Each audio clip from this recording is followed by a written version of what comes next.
السلام عليكم، صباح الخير.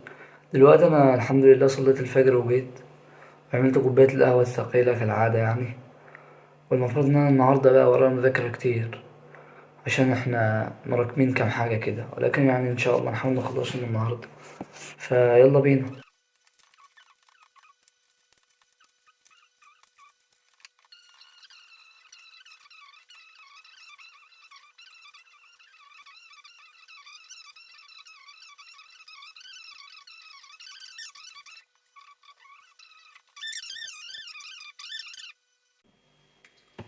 ولو أنهم أقاموا التوراة والإنجيل وما أنزل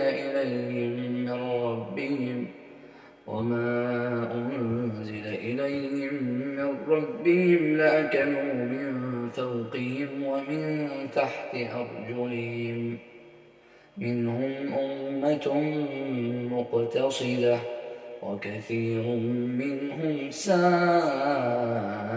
ما يعملون. ألم تر إلى الذين بدلوا نعمة الله كفرا وأحلوا قومهم دار البوار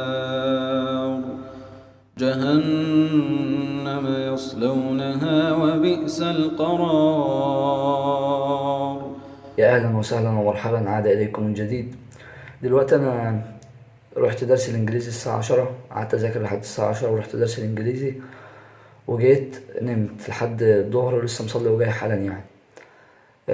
كان جاني كام سؤال كده كنت عاوز أرد عليهم، هما اتنين يعني. السؤال الأول: أنت بتذاكر بالكتابة ولا بالصوت؟ أنا أجيبها لك يعني من الآخر، هي أفضل طريقة للمذاكرة الشرح، وإنك تشرح بس بعد ما تخلص الشرح. أولا إنك تحط وقت معين عشان الشرح ده ممكن ياخد منك ساعة أو اتنين وتنسى نفسك أساسا وأنت بتشرح.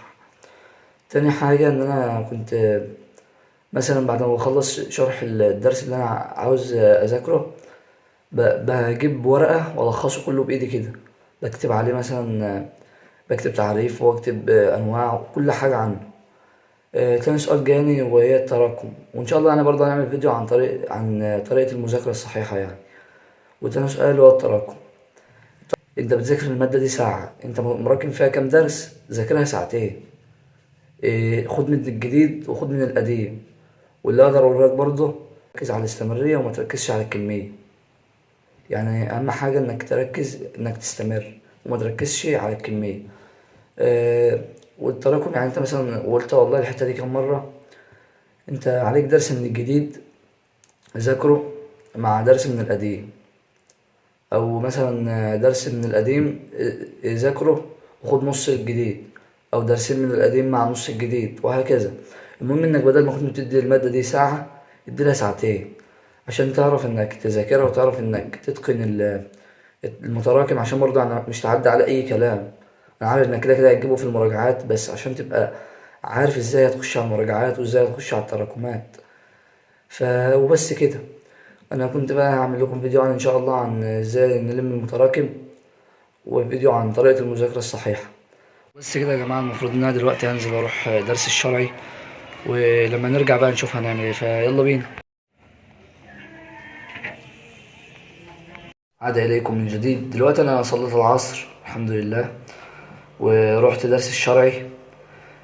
والمفروض ان انا كده خلاص ما عادش ورايا دروس.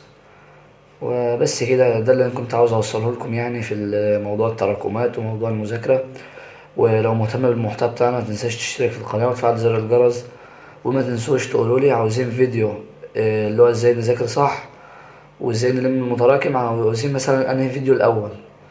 وبس كده، ده اللي كنت عاوز اوصله لكم. فيلا سلام.